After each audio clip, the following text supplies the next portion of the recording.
지난주 우리가 거룩함에 대해서 나눴죠. 거룩함에 관련해서 우리가 예수님에게서 보아야 할 또 다른 모습이 있어요. 바로 깨끗하셨다는 거죠. 우리 예수님은 거룩함이 지난주에 말씀드렸을 때 이 거룩함은 뭡니까? 구별됐다라는 거죠. 구별됐다라는 건 뭐예요? 오직 하나님께만 드린다는 거예요. 그러니까 구약에 구별된 게 뭡니까? 성전 안에 있는 기물들은 다 구별된 거예요.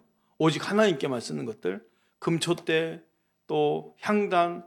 예를 들어서 이 금촛대, 금향단을 다른 남전도에 모임이 있어서 좀 촛불이 필요합니다, 그 촛대가 필요합니다, 가져가서 쓸 수 있는 게 아니라는 거죠. 구별됐다는 것은 그거예요. 거룩이라는 거예요. 그런데 사실 우리가 구별되어서 거룩한 존재가 되었지만 우리 스스로 될 수 있는 게 아니잖아요. 오직 주의 보혈과 또 진리로 말미암아 우리를 거룩해 하셨다 그랬거든요.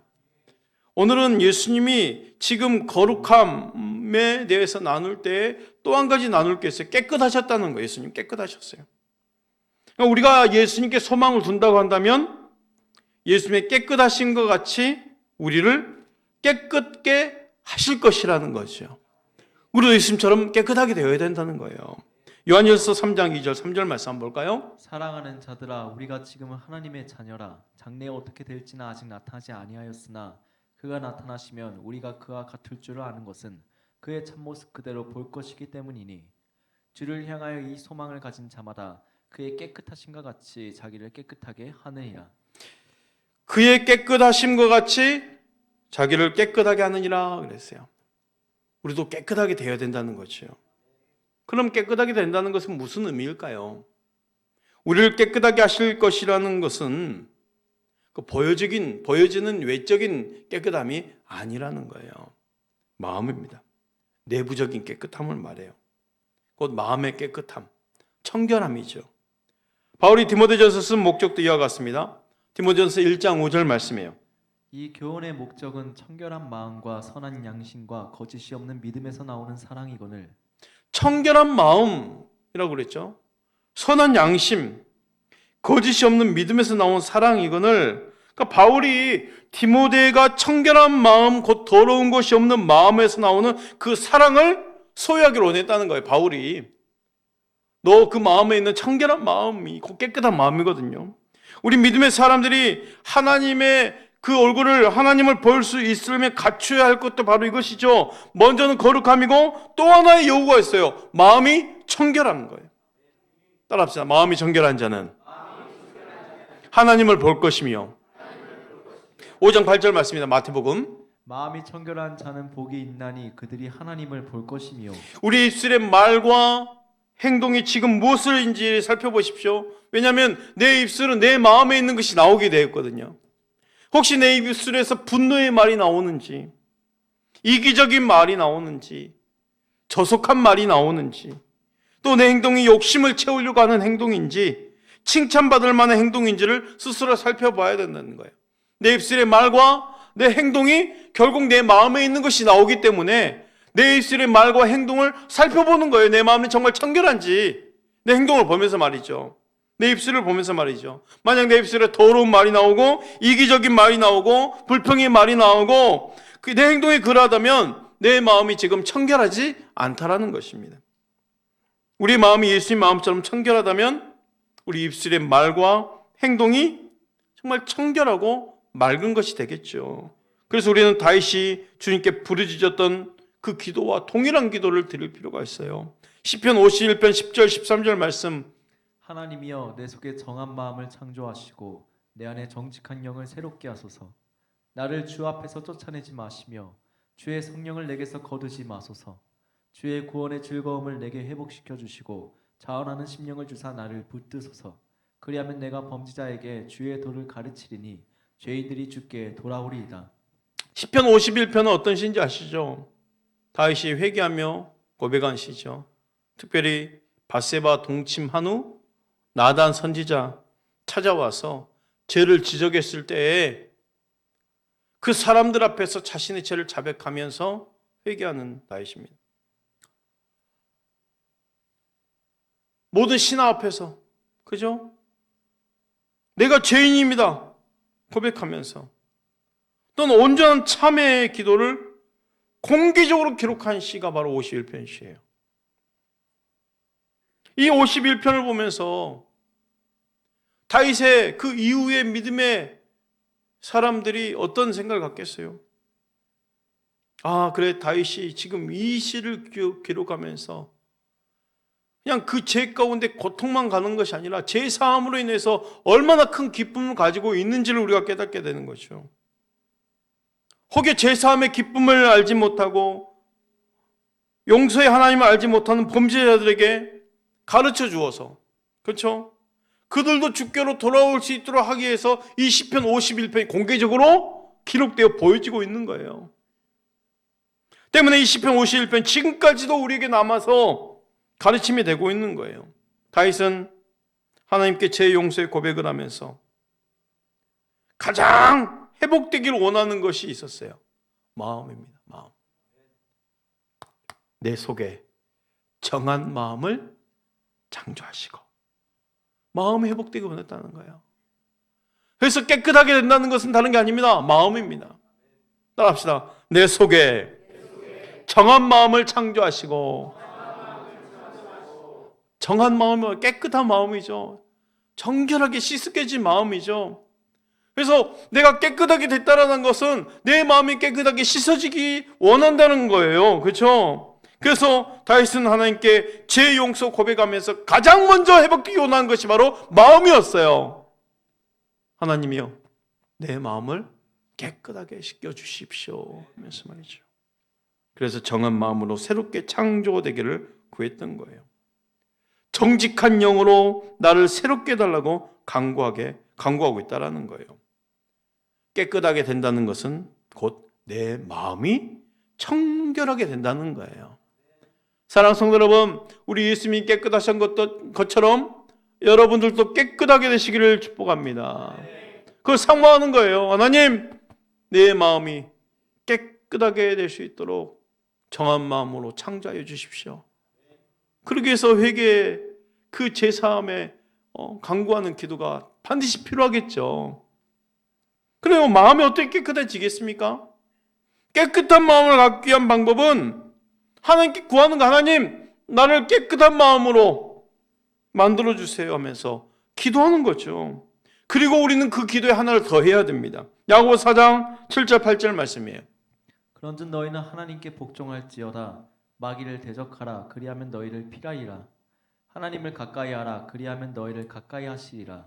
죄인들아, 손을 깨끗이 하라. 두 마음을 품은 자들아, 마음을 성결하게 하라. 하나님께 나에게 깨끗한 마음을 달라 기도함과 동시에 마귀를 대적하라고 그랬어요. 이 기도가 필요해요.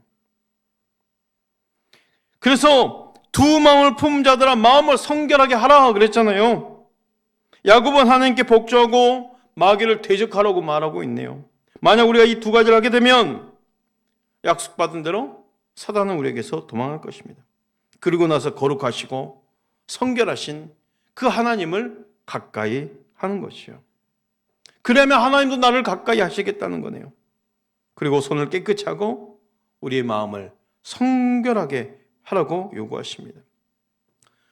우리는 세상의 것들, 곧 우리가 붙잡고 있는 것들로부터 우리 손을 깨끗하게 해야 되죠. 내가 하는 일 가운데 죄를 짓고 있는 것으로부터 끊어야 되는 거죠. 내가 성결하려고 노력하고 있는데 사단은 유혹으로 우리의 마음을 더럽게 하려고 위협할 때 힘을 다해서 그것을 물리치려고 노력해야 된다는 거예요. 사단을 대적해야 된다는 거예요. 그리고 회개하면서 나아가는 거예요. 요한일서 1장 9절 말씀입니다. 함께 읽어볼까? 시작. 만일 우리가 우리 죄를 자백하면 그는 미쁘시고 의로우사 우리 죄를 사하시며 우리를 모든 불의에서 깨끗하게 하실 것이요. 아멘. 하나님께서는 미쁘셔서 우리가 죄를 자백하는 순간에 그 죄를 용서하실 것이라고 약속하셨습니다. 우리 예수님이 이 땅에 주의 몸된 교회를 세우셨잖아요. 그 교회가 주름이나 흠이 없기를 바라셨던 거예요. 주님의 그 몸된 교회가 세워졌을 때 어떤 흠도 없기를 바라셨어요. 그러잖아요. 넌 베드로다, 내 이 교회를, 내가 이 고백이 내 교회를 세운다 그랬잖아요. 그 교회는 어떤 교회입니까? 음부의 권세가 이기지 못하는 교회였어요.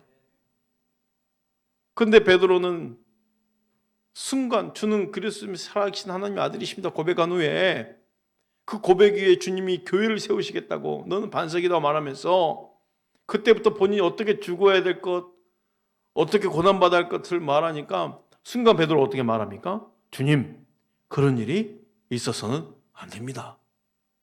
아니 방금 전까지만 해도 주는 그리스도십니다 살아계신 하나님의 아들이십니다 말해놓고 그 고백 가운데 주님이 그 반석에 교회를 세우시겠다 했어요. 베드로가 교회가 된다고 하면서 내가 이 반석에 교회를 세우시겠다고 했어요. 그런데 베드로가 순간 그 마음에 뭐가 탐탄 거예요? 사단이 들어온 거예요. 사단이. 주님 그런 일이 있어서는 안 됩니다. 주님이 사탄아 물러가라. 넌 나를 넘어지게 한 자로다 하면서 사단을 대적하십니다. 그렇죠?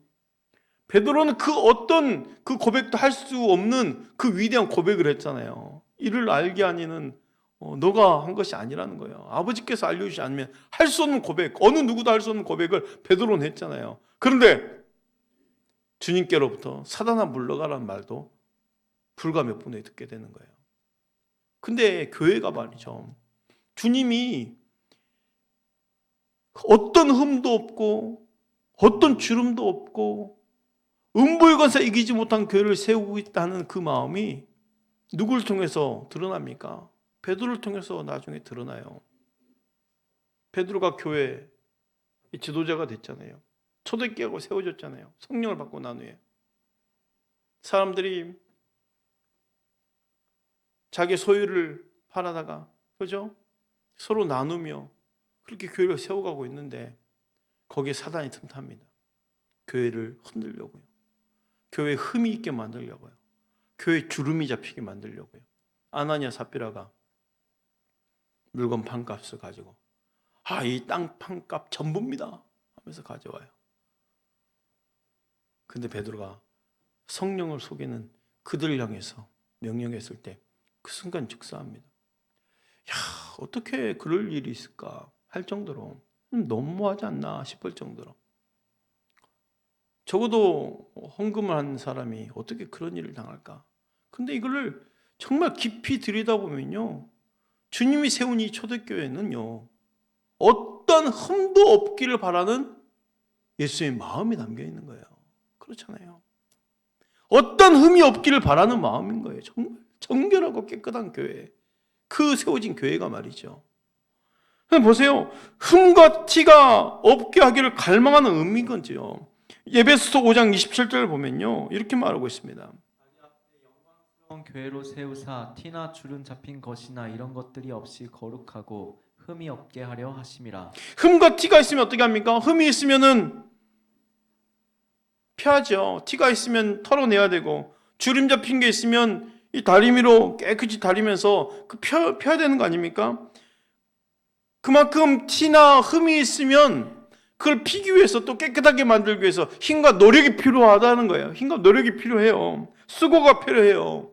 주님으로 하여금 으깨어지고 또 체질하고 불로 정제되어야지만이 지금 깨끗하게 만들어갈 수 있는 거거든요. 그래서 우리 구원은 어디서 받는 거라 말합니까? 불 가운데서 받는 것과 같다고 그랬어요. 불 가운데서. 사도 바울이 말했던 것입니다. 고린도서 3장 11절부터 15절 말씀입니다. 이 닦아둔 것 외에 능히 다른 터를 닦아둘 자가 없으니 이 터는 곧 예수 그리스도라. 만일 누구든지 금이나 은이나 보석이나 나무나 풀이나 짚으로 이 터 위에 세우면 각 사람의 공적이 나타날 터인데 그날이 공적을 밝히리니 이는 불로 나타내고 그 불이 각 사람의 공적이 어떠한 것을 시험할 것임이라.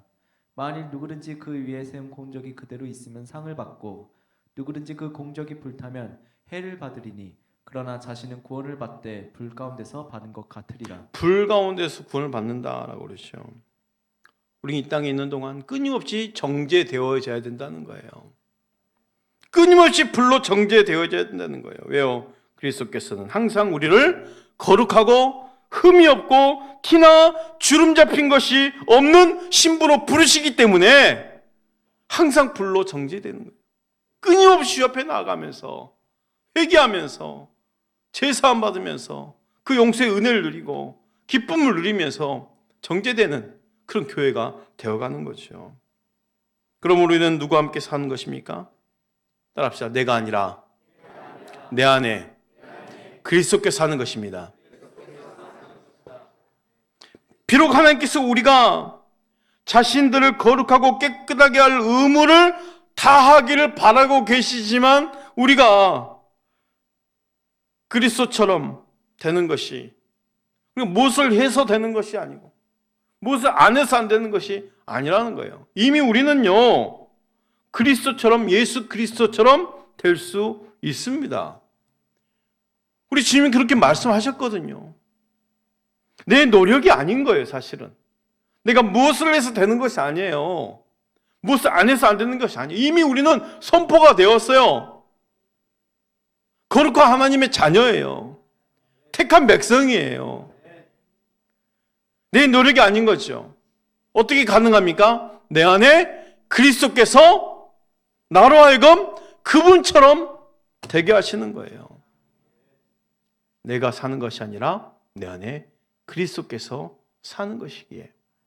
갈라디아서 2장 20절 말씀 우리 함께 선포합시다. 시작. 내가 그리스도와 함께 십자가에 못 박혔나니 그런즉 이제는 내가 사는 것이 아니요 오직 내 안에 그리스도께서 사시는 것이라.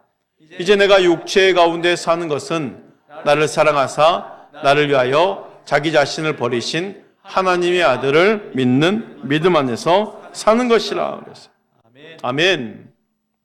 그리스도께서는 자기의 영광을 위해서 우리가 자신들을 거룩하고 깨끗하게 하시기를 바라고 계십니다. 우리 예수님은 깨끗한 분이세요. 만약 우리가 예수님처럼 되기를 갈망한다면 우리도 예수님처럼 깨끗한 사람이 되기를 원하셔요. 우리 예수님이. 우리는 이 깨끗함이 진정으로 마음의 깨끗함, 청결함이라는 것을 지금 알았어요. 무엇보다도 예수님의 보혈이 우리를 깨끗하게 해서 하나님 앞에서 눈처럼 희게 만들 것이라는 것을 믿으시길 바랍니다. 깨끗하게 된 후에는요, 힘을 다하여서 사단을 대적하며 유혹을 물리쳐야 돼요. 예수 그리스도의 권세로 사단을 대적하고 예수 그리스도 이름으로 보호를 받으면 사단은 우리에게서 떠날 수밖에 없습니다. 그런데도 여전히 우리는 죄를 지을 수 있죠. 하지만 좌절해서는 안 됩니다. 즉시로 돌이켜서 자백하고 그 죄와 모든 불의로부터 우리를 깨끗하게 해달라고 끊임없이 하나님께 구하시길 바랍니다. 그런 삶을 끊임없이 살아내야 우리는 깨끗한 마음으로 살아가는 예수를 믿는 하나님의 자녀가 되는 것입니다. 곧 예수님처럼 되는 것입니다. 그 방향으로 나아갈 때 성령께서 우리를 도우실 것을 믿으시길 바랍니다.